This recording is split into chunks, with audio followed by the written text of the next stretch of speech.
Welcome to the #1 source for information, news, and opinion on your Columbus Blue Jackets. This is CBJ in 30, presented by Telhio Credit Union. You can also find the audio version on the CBJ Radio SoundCloud page, Apple Podcasts, TuneIn, Spotify, Google Play Music, or wherever you listen to your favorite podcasts. Now here's your host, Bob McElligott.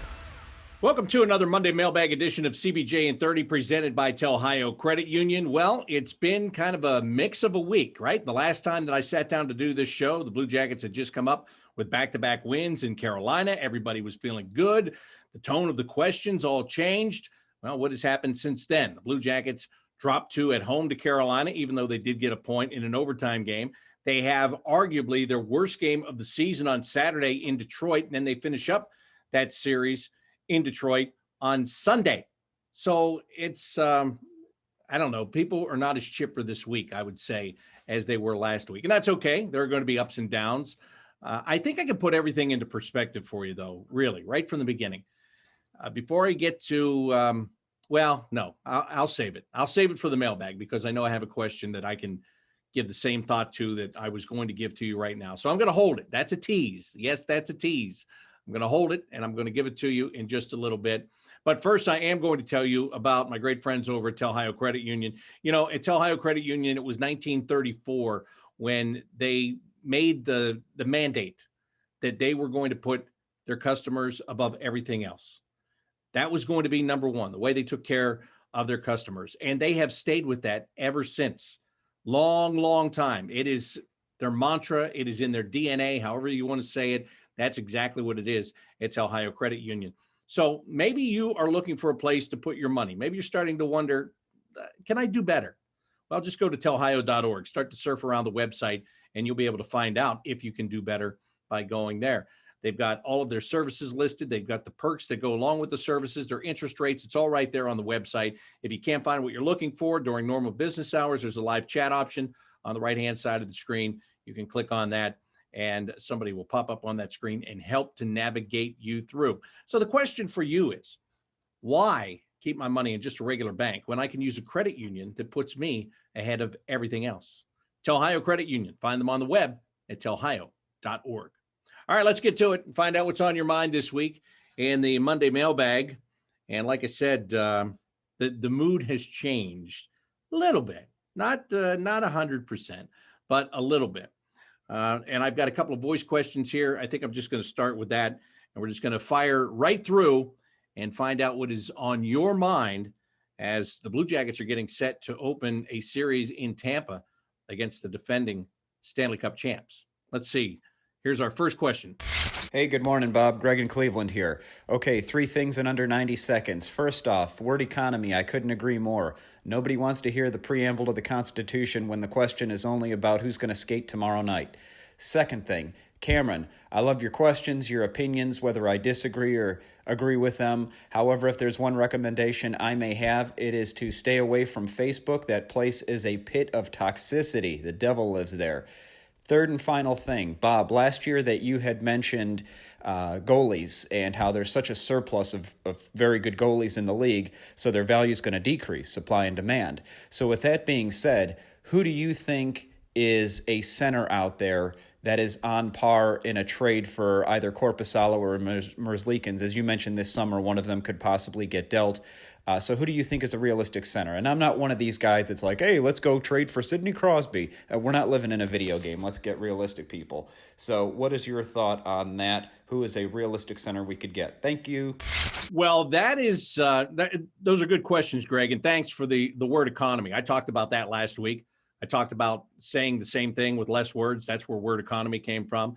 And Cameron Maynard, who's been a frequent contributor to the program, especially in the last couple of weeks, he's been down on Tortorella. Last week, it was up on Tortorella.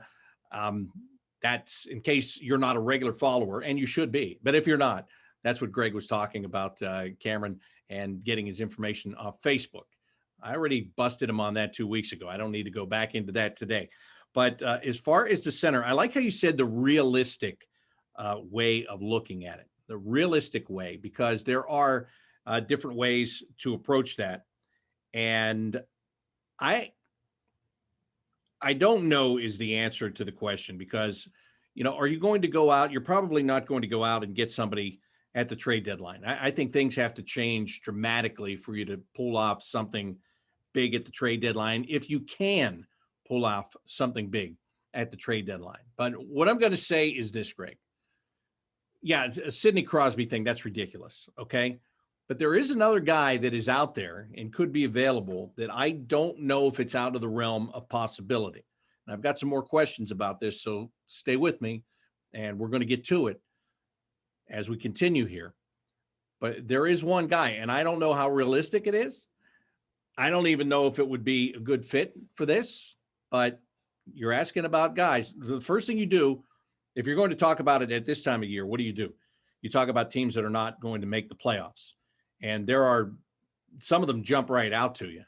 And other ones are on the bubble, like this team. This team is on the bubble right now. So stay with me. I'm going to get to that a little bit more in just a few. Let's get to our next question right here. Hi, Bob. Jonathan from Grove City here. I'm apologizing in advance because I know this will be a little bit longer, but I'm going to try to keep it as concise as possible for a few different questions. First off, I wanted to hear your thoughts on how you think Columbus is going to address the center position moving forward. I think it's near impossible to get a top center before the trade deadline, and even after that, the only three pieces that you have that are worth a top center are Laine and Werenski and Jones. Seth Jones could probably go on a 1-for-1. The other two probably need other pieces to go with them, honestly. And even then, finding a dance partner for a top-tier center is nearly impossible on its own. So it seems like they're most likely going to have to pick up probably maybe a second-line guy and hope that he can be good enough to play top-line minutes. Because if, as you said, their window is open now, we don't have time to wait to draft and develop a guy for 4 or 5 years down the road, being that kind of center. Second question. How do you think Gus Nyquist is going to fit into this lineup when he comes back? I don't anticipate much in the way of any movement at the trade deadline, as I think they're going to be too in it to sell off your UFAs, and they're going to be too not in it to double down on and try to really pick up major pieces. So I just wanted to get your thoughts what line you would stick him on, kind of coming out, assuming that he's ready to go, and not needing a lot of time to get his legs under him, which I know he'll need at least some. Third question, I wanted to ask, with the goaltender situation, it seems everyone agrees this team will not have both goalies on their roster come next season, assuming crazy stuff doesn't happen in the goalie market again this year. With that being the case, I know Korpisalo is your guy. I know you like Elvis, but clearly you favor Corpy. I don't know that Jarmo does. I don't know that he's ever really shown what goalie he thinks. But if he's unsure which to go with, because they both are pretty comparable, Elvis has the higher ceiling, but Corpy's more consistent, I think you let the market decide. And whichever one you can get the higher return for, I think you move them. I don't think that unless Jarmo really has a lot of confidence in one of them, I don't think it's worth picking one and then just selling the other one for whatever you get for him. But wanted to get how you would approach that situation, whether you pick one, whether you just get the best return for whichever one you can get rid of, whether you go to the players and honestly have conversations with Nick Foligno or Seth Jones to get their thoughts on it. And then the last question is, how do you approach the situation of swagger? So I know Torts talks a lot about wanting guys to play with swagger, but it seems like a really thin line between that and playing overconfident or, making bad plays, trying to do too much with the puck. I think it's really hard to tell where people are on that spectrum. And so I'm just kind of curious as how do you think Torts sees guys trying to make plays and decides whether that's them trying to play with swagger or whether that's them trying to do too much. It seems like some guys have a lot of rope, some guys don't have as much rope. Does that ruin their confidence if they're trying to play with swagger and you undercut them and cut down their minutes, put them into other situations? So I just wanted to get your thoughts on that. I think that's a really tough topic to look at, and because it's completely subjective. So thanks. Sorry again for the length, but hopefully some interesting stuff to hear from you about. Yeah, well, there is a lot there to take apart. So first of all, thanks for that. Where do you want me to start? At the beginning? I really wanted to. I'm going to go beginning and middle together, because when you were talking about trying to acquire a centerman and saying that the only pieces you had were, Zach and Seth and Line, you forgot a piece, and that's a goalie, which you came back to ask about the goalies. But I think that a goalie is one of the pieces in that type of a transaction to get a top line centerman. If you can where could you find a team that needs a goalie that would take maybe a highly skilled defenseman, and you probably have to give up a first round pick, but you get a big name centerman who has underperformed throughout his career, whose team is absolutely in the toilet this year, and just about everybody on the roster is touchable. Nobody's an untouchable. Where would you find that? Where could you go and find such a situation? Buffalo. Kevin Adams is the general manager there. He's a rookie GM. He's inherited just a total disaster, a complete disaster. He had to fire his coach a couple of weeks ago. His players are underperforming. Jack Eichel is a centerman who was second. He was taken in his draft year, second overall behind Connor McDavid. He's hurt right now, but he's got 2 goals. 2. All right. They have another guy there in Jeff Skinner who didn't score a goal for over a calendar year, and I think he's got 3. He's making $9 million a year. A total mess. And their problems, I don't care what they say, they're not saying anything about it. Linus Ullmark is their number 1 goalie. They just got him back from injury. Okay. He is, and I believe he becomes an unrestricted free agent too. They need help in the goaltending department. Is there any way to package something that includes a goalie for Jack Eichel? Is Jack Eichel the kind of guy that you should be looking to build your franchise around? Do you feel that a combination of Eichel and Line will give you the 1-2 punch in the offensive department that you don't have? I don't know. I don't know. I'm just throwing it out there. When you talk about centerman, obviously we're looking at it from this team being a contender with the window open, as was said. That window's closing. I'm not going to lie to you. Let's just be honest about this, okay? As I talk to you right now, the window is closing, and it's closing rapidly. Can you do something to keep it open? Can you do something before you have to say, you know what? Got to start over. You got to do it again. Because I know there are a lot of people out there saying, don't make the playoffs. Just finish in the top 5. It's time to get an impact player here. I shake my head at that. I do. Because you're there. You're in the middle.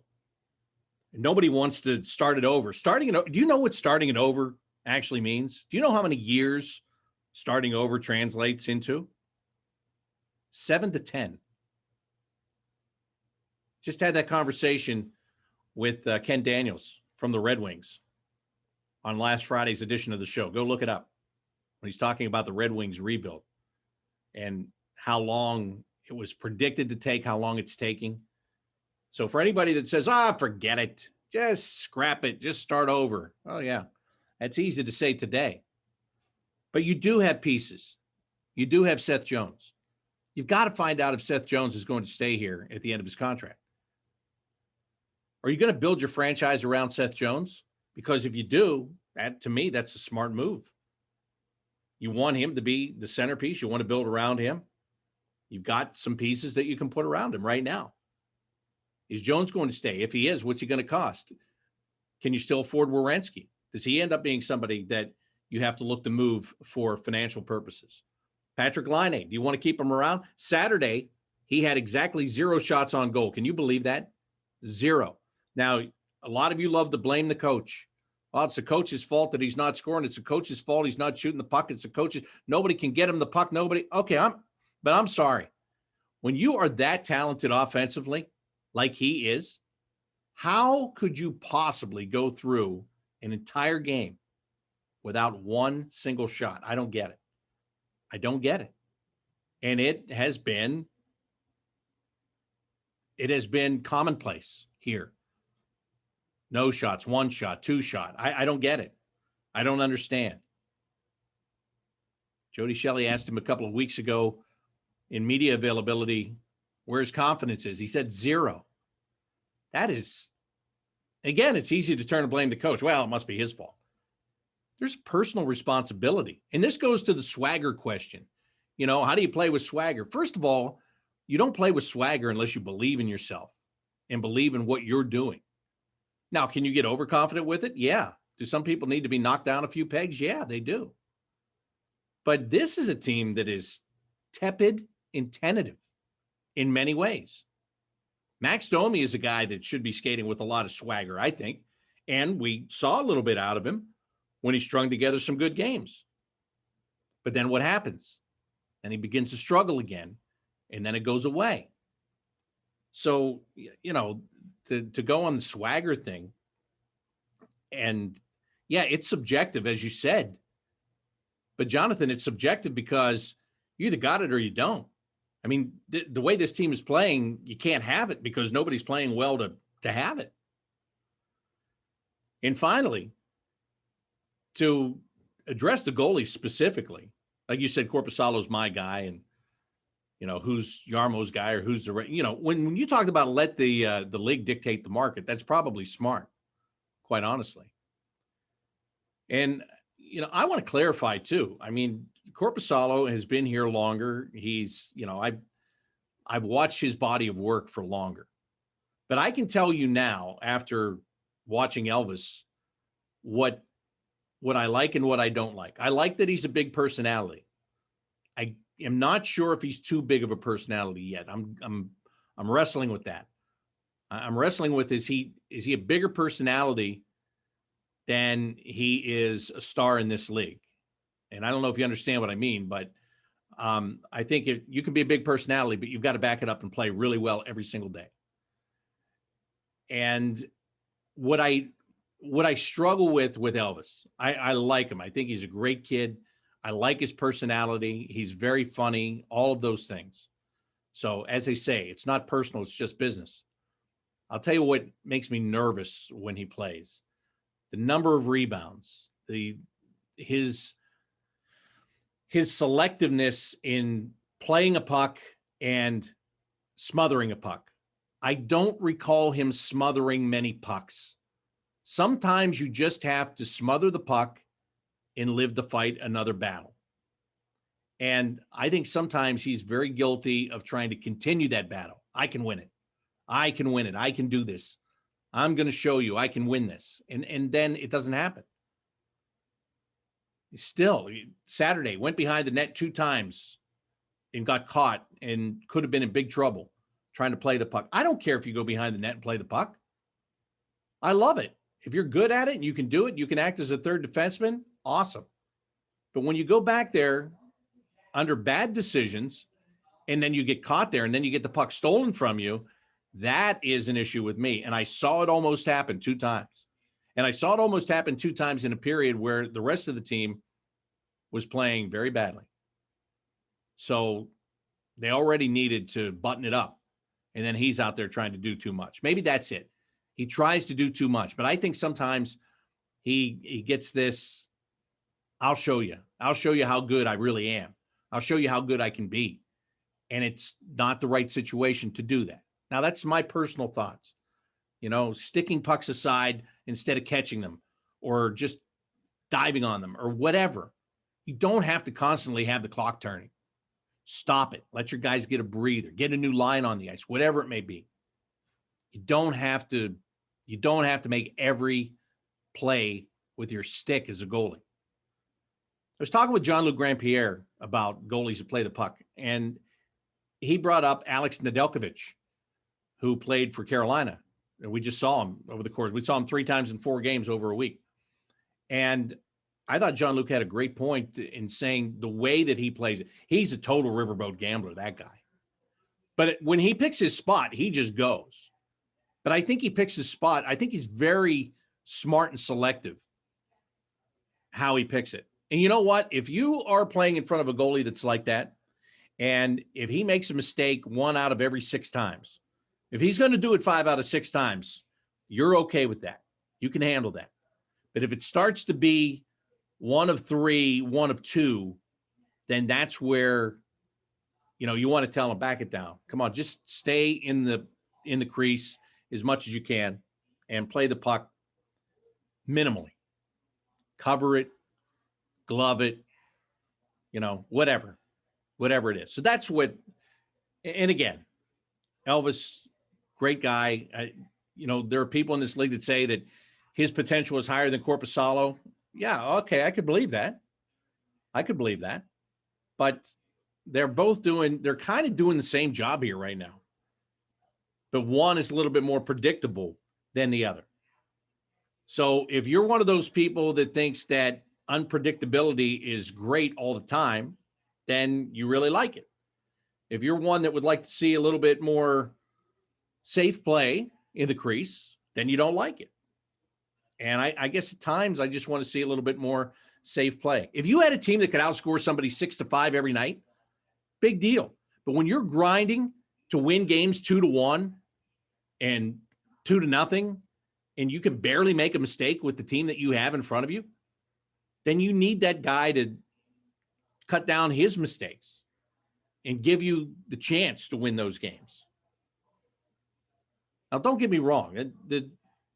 Saturday, especially in Detroit, the way the Red Wings came out and they scored 2 in the first period and then won the game 3-1, that's not his fault.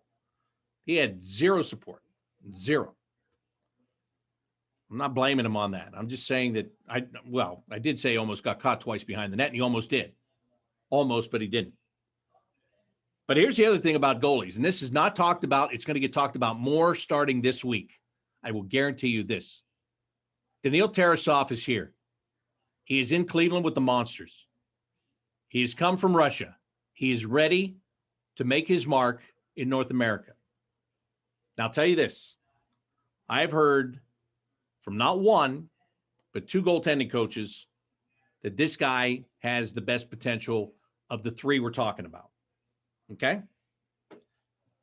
So I've got to see it to believe it to an extent. I trust the people that have told me that so far.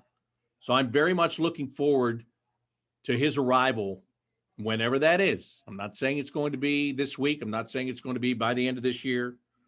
I'm just saying. We're talking about these 2 guys. And they're both unrestricted free agents, right? At some point here, their contracts are ending at the same time. You've got to make a choice between the 2 of them. Is the choice going to be, and this is really interesting, and this is why we're going to find out based on how Tarasov plays in Cleveland.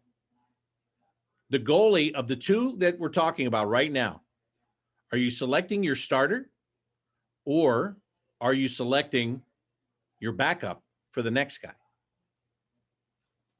Think about that.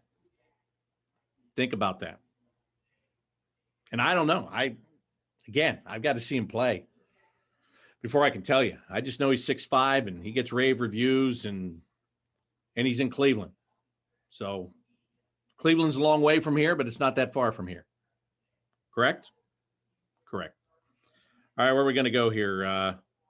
Back to your questions. I hope I got to all of that. In fact, as I started talking there, I got so long-winded on it. I didn't have word economy on the answer, I guess. But I hope I addressed all of it. I think I did. Anyway, next question. Hey, Bob. It's Adam out in Denver, Colorado. This one might be a little bit late coming in, but I did watch the Jackets lose to the Red Wings today, and I know a lot of people are getting mad at Torts, and I'm kind of with you. I'm not sure if it's a Torts problem. I'm almost wondering, is it a problem with the players Yarmo's bringing in? I'm not sure if it's just the guys aren't executing, but it seems like, the Jackets win one, lose one, win one, lose one, that the consistency's not there. And sometimes I wonder if Yarmo's just not bringing in the right pieces. I could be totally wrong, but I wanted to get your take.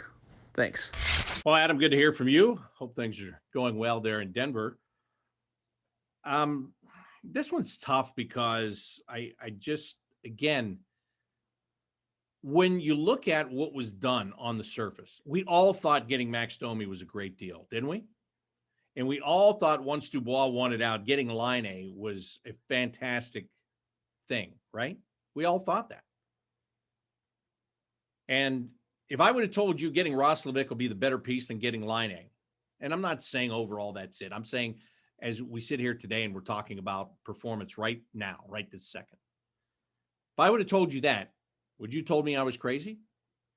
Probably. Probably would have. And you would have had a good reason to tell me that. But anyway, we all thought it was going to work. Sometimes it just doesn't work. Sometimes the chemistry is just not there. And it is a weird year, but it's gone so long that you can't even use that as an excuse anymore. So this team, look, here's the thing. The two guys that left here, and Josh Anderson and Pierre-Luc Dubois, I'm going to be completely honest with you and tell you what you already know. Why they left, why they wanted out so bad, I don't know. I don't know all of the ins and outs of it. I still don't. And a big part of me doesn't care. But I'll tell you the part that I do care about is these players were prototypical John Tortorella style players. Big, hard to play against, skilled. And not one left, but two of them left.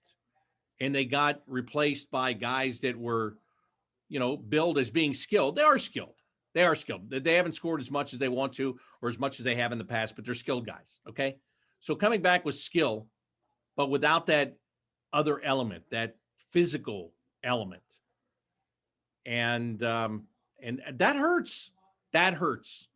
There's no question about it. Now, you get backed into a corner where you've got to deal some guys, and you do the best you can. And we all thought that. We all thought that, what Jarmo did was exactly the best that he could have done in those situations. And it just hasn't worked out. And I think sometimes that's just the way it goes. And that's okay. But the next step is the important one. How do you fix it? Where do you go next? So that's when you're talking about evaluations of coaches and then of general managers. I think it's where do you go from here? Jarmo's been great at getting people that nobody thought would ever play here. Nobody. Did you ever think Patrick Laine would play here? Of course not. Did you ever think that Artemi Panarin would play here? No way. So he's been good at it. I'm not going to give up on what he's done. I don't give up on either him or John Tortorella. They both have created a track record here. But they are both at a point with the roster that there is here where the question has to be answered. What are you going to do to turn it around? Can it be turned around? What are you going to do to turn it around? And what's that going to involve? And those are the big questions, especially for Jarmo, that he's going to have to address. He's already thinking about it. Let's be honest. He's been thinking about this for months. He sees what's going on here. There's no way he can be pleased with it. He knows he's got to do something to fix it. He knows what timetable he's under. He knows the potential free agency he has coming up. He knows all that stuff. So we'll let him do it and see what direction it goes. So I hope that answers your question, Adam. Thought what he was bringing in was good. It has turned out not to be good. Sometimes it's just not your fault. But then you got to figure out what you're going to do about it and how you're going to fix it. All right, how about another voice question? Hi, Bob. This is Fennec in UA. It's been a bit of a frustrating season. It seems like every time this team starts to get some momentum, they follow it up by laying an egg. So I'm going to switch it up and ask a non-hockey question. I noticed that you stopped using Talk to You Later as your outro. I was just wondering why you made the switch and if there was a reason you used that song to begin with. Did you have a falling out with Bill Spooner and the Tubes? Did they send you a cease and desist order? I kind of miss it. Also, feel free to use this message as a good example of how to ask a quick, concise question without rambling on for 2 minutes, asking 4 different questions, and telling us every thought that goes through your head. Thanks, Bob. Go Jackets. Well played and well done. I missed the song too. And no, I didn't get a cease and desist order from the Tubes, but I thought I might. So in this day and age, it became easier just to move on to something else. And I'm sad about it. I've used that for years. I used that when I was in Syracuse at the end of my live post-game call-in show every night that we did after every home game in the club that was in the building there. So I like it. I picked it because you're finishing up. Done talking to you. Talk to you later. Right? Made sense. I like the song. It made sense. But yeah, in today's world, I figured that it was probably best just to move on and do something else. So begrudgingly, I did, because sometimes things change in life, and you have to make the changes, whether you like them or you don't like them. You just make them, right? All right, let me get a couple of questions off Twitter.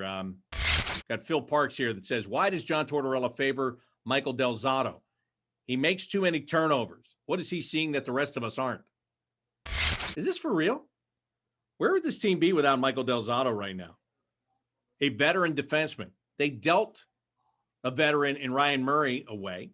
They traded Marcus Nudavara away. They were looking for a puck-moving defenseman. Michael Del Zotto is. Does he turn it over sometimes? Yeah, he does. Show me who doesn't.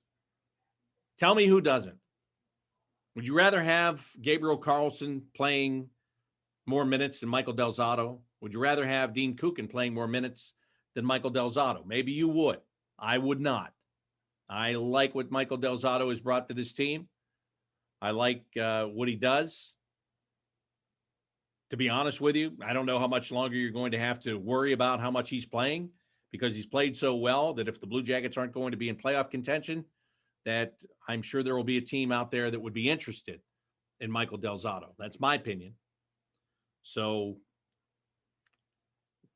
there you have that. But I don't, that it almost boggles my mind that you asked that question. Really.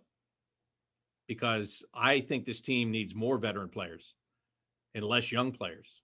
If the window's open. If the window's not open, then you go young and build. But this team needs more experience, especially at that position. And I'm glad they got Michael Del Zotto. I'm glad that they signed him, and I'm glad that he's here for as long as he's going to be here. So there you have it. Mark Carell II. The lack of urgency is flat out appalling. In your opinion, what in the heck is going on, and why is the effort still in question with this team, especially against the worst team in the division? Truly pathetic. Now, that's on the heels of a Saturday loss in Detroit, and it was pathetic. And there is no excuse. And why is the effort not there? Listen, here's what happens. You know this, but you have to sit and think about it in times like this. And I put the 24-hour rule on myself to come up with this answer, quite frankly. And it is this. It is that you're always going to have a game like that. If you're lucky, you're only going to have one. But you're always going to have games like that where you don't show up and you get beaten by a team that you should never get beaten by, and it just drives you crazy in the whole 9 yards. The problem is the timing of it. The problem is you need all the points you can get. You're going up against an inferior opponent on paper, and you need to get those points, and you didn't. So that's why we're all mad. But why does it happen? I have no idea. There is no excuse for it. I mean, to lose is one thing. To get beaten is another thing. And that's what that was on Saturday. That was just getting beaten. So I don't know. But it happens. But if it happens in October, we get over it. When it happens in the stretch trying to make the playoffs, it drives us nuts. But we've seen it before with this group. I guarantee you, I can't pick a day or an opponent, but in the last 4 years, I know it's happened every single year where there'd be a game like that. And again, it's just like what I said about whether or not you have the right mix. You have problems. What do you do now about it? Same with the team. What do you do now? Where do you go from there? How do you rectify it? That's on them. All right, let me go to Instagram here for a couple of comments. Bobby Mac Sports on Instagram. You can find me too. I got to use that platform more. I have to. Okay. C. Crowell says, how do you think the team could make Line A be a more offensive threat besides just on the power play? Tell them to shoot. Tell them to get the puck and shoot the puck. Even if you hit somebody, shoot it. Then pick it back up and shoot it at them again, because they're going to get the heck out of the way the second time, because that first time is going to hurt. Quit trying to be fancy. Quit trying to make the perfect play. Quit passing the puck off to somebody else. Shoot it. That's what I would say. That's my recommendation on that. CBJ Fan 4 says, well, I don't have a question. My attitude is que sera, sera. Whatever will be about this team from here on out. Thanks, because now I've got Doris Day's song in my head for the rest of my day. Thank you. Cooper Conrad, will they ever be back on Fox Sports Ohio, YouTube, TV, or Direct TV? I don't know.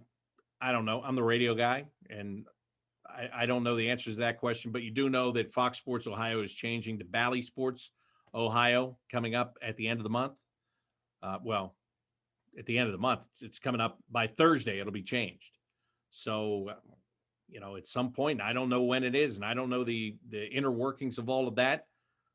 At some point, I would think that it'll be a priority for that network to rectify that. Whenever that happens, I don't know. I'm not making you any promises because I don't know. Lucas Brand X. Oh, never mind. That's stupid. That's an advertising comment. I should have read ahead on that, because I don't really need to tell you about how Lucas bought a new truck and he's buying a grocery store, and that I should check out this same program he used. Dummy. Way to go. I'm talking myself, dummy, for not, I got all into it, and I'm just reading down the thing, and doggone it, I got caught. Oh, well, you get caught once in a while. Again, it's, what are you going to do about it? How are you going to rectify it?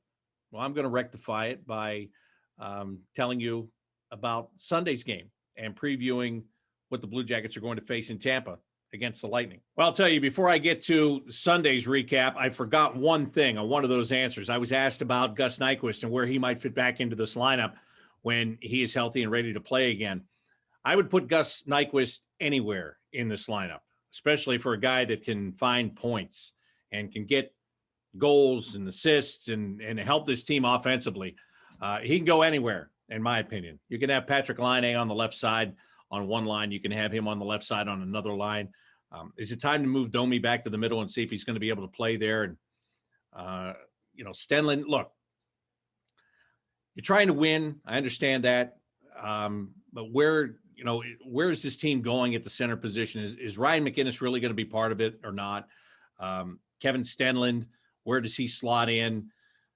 Is it with Laine like he has been playing? Is it down lower? I think it's probably down lower. Maybe it's not. Maybe he'll be fine at that position as it goes along. I'm not sure. But anyway, Gus can go anywhere. He needs to be in the top six. Obviously, he will be in the top six. But wherever you can put him wherever you want to right now, because this team's not scoring again. So that'll lead right to the Sunday recap. Losing 4-1 in Detroit. It wasn't as egregious as Saturday, when Saturday they just got outplayed right out of the chute.